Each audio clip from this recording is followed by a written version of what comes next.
Hello दोस्तों, लक्ष्य मंत्रा के ऑनलाइन प्लेटफॉर्म पर आपका स्वागत है। तो आज हम शुरू करेंगे रामधारी गुप्ता की खंड 1 प्रतिलेख संख्या 1 और आपका समय शुरू होता है अब।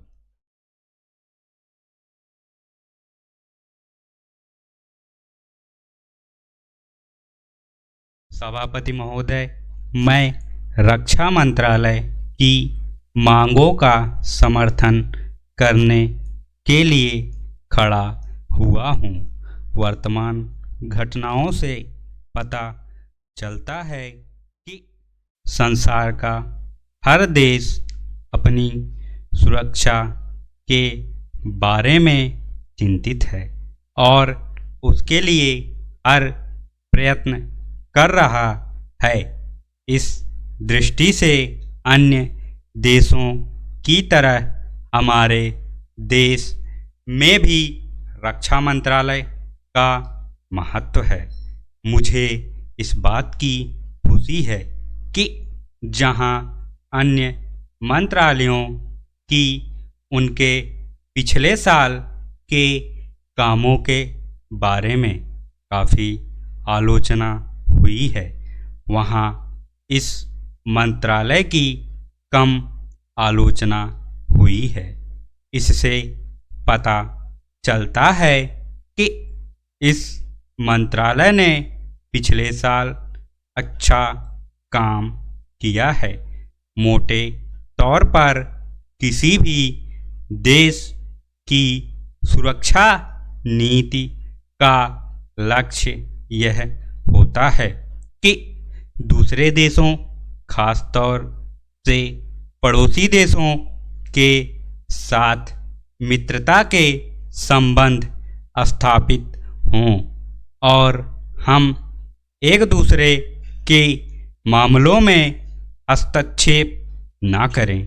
लेकिन उसके साथ यह भी जरूरी होता है कि हम अपने देश की सीमाओं और अखंडता की रक्षा करें। इसलिए हमारे देश का यह कर्तव्य हो जाता है कि हम अपने पड़ोसियों के कार्यों पर पूरी नज़र रखें, क्योंकि आज तक हमारे देश पर जो संकट आए वे हमारे पड़ोसियों से आए हैं। 1965 में पाकिस्तान के साथ जो लड़ाई हुई और उसके बाद ताशकंद में जो समझौता हुआ वह सिर्फ कागज पर ही रहा। पाकिस्तान ने उस पर कोई अमल नहीं किया। इस दृष्टि से बहुत जरूरी है कि हम अपने देश की सुरक्षा की हर तरह से व्यवस्था करें। हमारा उद्देश्य दूसरों पर आक्रमण करना नहीं है, लेकिन यदि हम पर कोई आक्रमण करे तो हम में इतनी शक्ति अवश्य होनी चाहिए कि हम उसका डटकर सामना कर सके। आप जानते हैं कि पिछले दिनों पाकिस्तान को अमेरिका और चीन से काफ़ी मदद मिली है।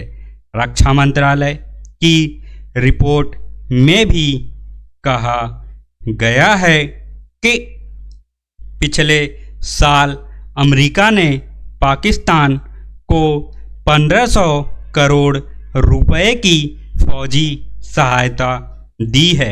आज जहां हम फौजी सामान के लिए अपने कारखानों की मदद से अपनी शक्ति बढ़ाने का प्रयत्न कर रहे हैं, वहां पाकिस्तान संसार के देशों से फौजी सामान खरीद रहा है।